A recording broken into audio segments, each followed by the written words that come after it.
Good day. In this video, we're going to look at compound fractions, the shortcut. It is fractions on fractions.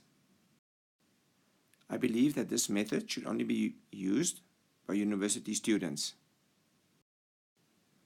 When we get a fraction on top of a fraction and we want to simplify it, a method is to times the top and the bottom by the LCD of the top and the bottom. At the top, I have a 3 here. Bottom I have a 9 here. The LCD is 9. So I multiply the top and the bottom by 9 over 1. So you can cancel. 3 goes in here once and 3 goes in there 3 times. At the bottom 9 goes in here once and 9 goes in there once.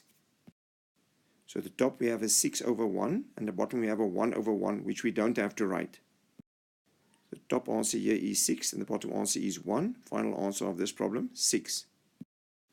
Here's our second problem. We have 7 over 4 divided by 4 over 5. We times the top and the bottom by the LCD of the top and the bottom. Here we have a 4 and here we have a 5 as a denominator. So the LCD is 20. So I times the top and the bottom by 20 over 1. So we cancel at the top. 4 goes in here once, 4 goes to 20, 5 times. Then 7 times 5 is 35 at the top. The bottom we cancel, 5 goes in here once and 5 goes in there 4 times. So 4 times 4 is 16 at the bottom. Final answer. Please stop the video and get your brain around how this works. It is our last problem. We've got a half plus 2/3 over a third minus a quarter. That means divide. Fractions on top of fractions, compound fractions, simplify.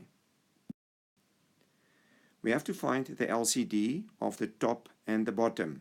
Here I have a denominator of 2, of 3, of 3, and of 4. The LCD of 2, 3, and 4 is 12. So we're going to times the whole top and the whole bottom by 12 over 1. Like I said, we have to times the whole top by 12 and the whole bottom by 12.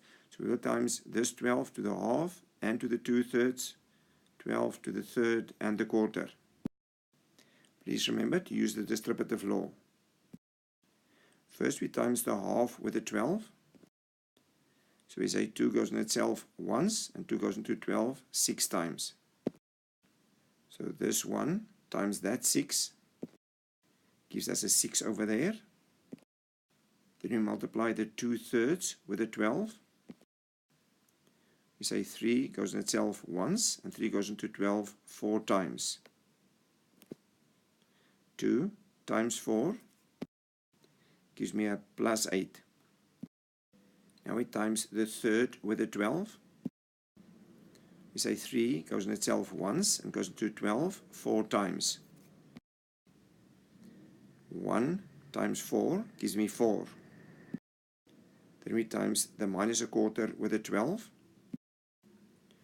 We say 4 goes in itself once and 4 goes into 12 3 times. Minus 1 times 3 gives me minus 3. Now I just simplify this top and this bottom separately. 6 plus 8 is 14. 4 minus 3 is 1. Final answer, 14 in this case. So the rule, if we get fractions on top of fractions, we can times the top and the bottom by the LCD of the top and the bottom. Please stop the video and get your brain around this. Please indicate whether you liked or disliked the video and subscribe to the channel. If you run into any school mathematical problem that you can't solve, you may send a clear WhatsApp photo of the problem to this number and a clear WhatsApp photo of where you tried it. Then we will try and solve the problem for you and send back an answer as soon as possible for free.